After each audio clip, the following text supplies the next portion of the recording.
What drives a normally reasonable man to go from this instinct to just silence unpopular voices, to quiet, mute all the dissonant notes,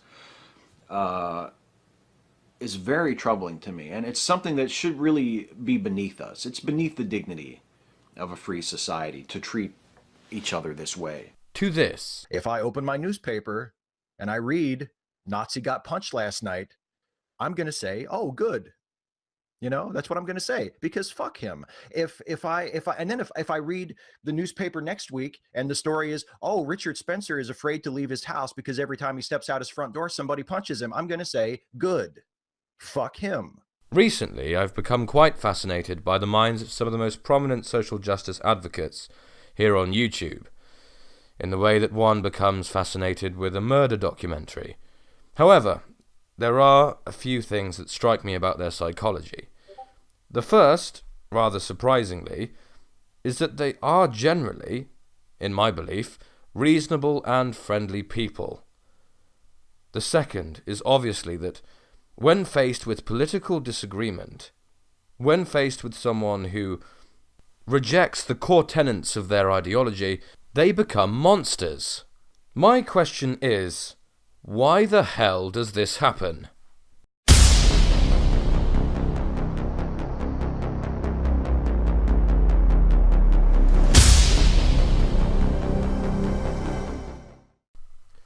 The purpose of this video is not to look at why people choose to support elements of social justice like feminism and race politics, etc.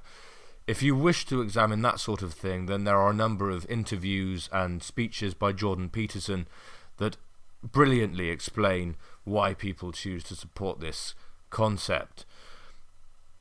The purpose of this video is to look at the so-called social justice warriors. What causes them to abandon all sense of reason and debate and demonize their opposition in such staunch and critical ways? What drives their instinct to silence critics and use the most filthy tactics to try and undermine them and smear their character? Some people will be wondering, am I speaking in metaphor or do I mean it literally about punching Nazis? Because so look, just punching a Nazi, that's ineffective. And I agree, just punching a Nazi, that's not effective unless you know how to throw a punch properly. You've got to get your weight behind it. One part of my theory as to why they do this is their elevation of the right not to be offended. And as far as debate goes, I feel I'd like to say I'm open to free speech with a limit of there is a limit hurting, but when you offend or hurt or racism, where do you stop? And then it becomes no longer debate when you hurt others and it's no longer a discussion.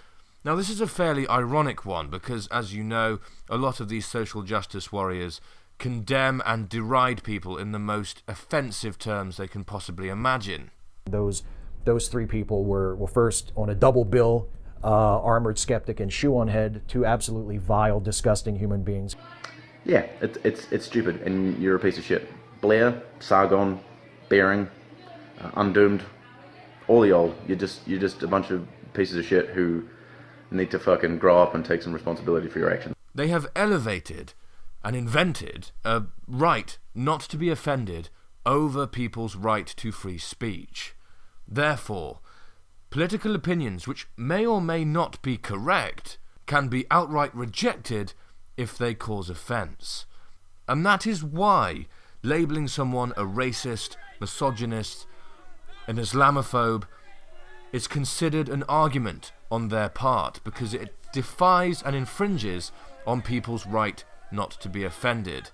So whilst we may not see being called a racist or a homophobe, for instance, as a counterpoint to any argument, to them it is a signal that, in effect, your ideas and your philosophy are far too offensive to be even considered. This is why when a social justice warrior, or a group of social justice warriors, wish to deplatform someone, they try and elevate their potential for offence to the highest possible level. No one is ever just a sexist, they must also be a transphobe and a racist at the same time. These misogynists, these racists, these anti-Muslim bigots, these anti-gay, anti-trans bigots. By making these lists of potential offences, they are essentially signalling to everyone that this person is too offensive to be heard. But of course, what they call offence is very often just logical debate and reason against their point of view. But they have built up a large number of false equivalencies and false synonyms, so that in effect, attacking their point of view is made far more offensive and deplorable because they can make it sound as if you're attacking something universal.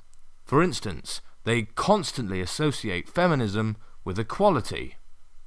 Feminism is just another word for equality. It means equality, and no one would object equality, no one should object equality. Being a feminist means you believe in the social, political, and economic equality of the sexes. There, done, boom. How easy is that? No reasonable person would probably be against equality. Now, there are obviously a number of these logical fallacies in their arguments. For instance, being against Black Lives Matter obviously must mean you think black lives don't matter, you are a racist, etc., etc. We've all heard it before.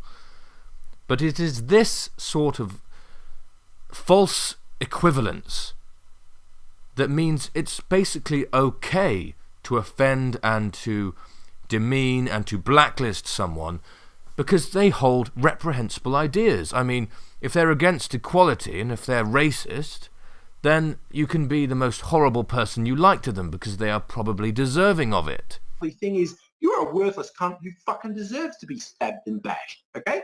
If it really happened, I'm completely fucking convinced you provoked it and deserved it. If it really happened, I'm really fucking glad that you got stabbed and bashed.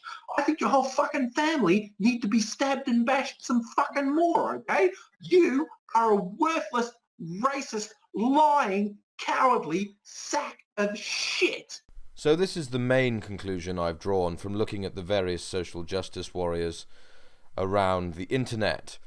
Their desire to defend anyone from offence leads them to this almost psychotic behaviour where they justify violence against people who have differing opinions, where they justify deplatforming, and where they justify calling and smearing people's characters. But this is the message I wish to convey in this video. I realise that only about 2 people are going to watch this, but nonetheless, here is the message that I wish to convey.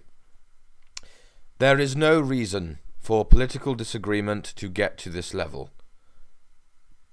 There is no reason for us to cast aside basic human decency for the sake of political disagreements. Disagreements on things like social justice are often based on disagreement over means of achieving the same goals.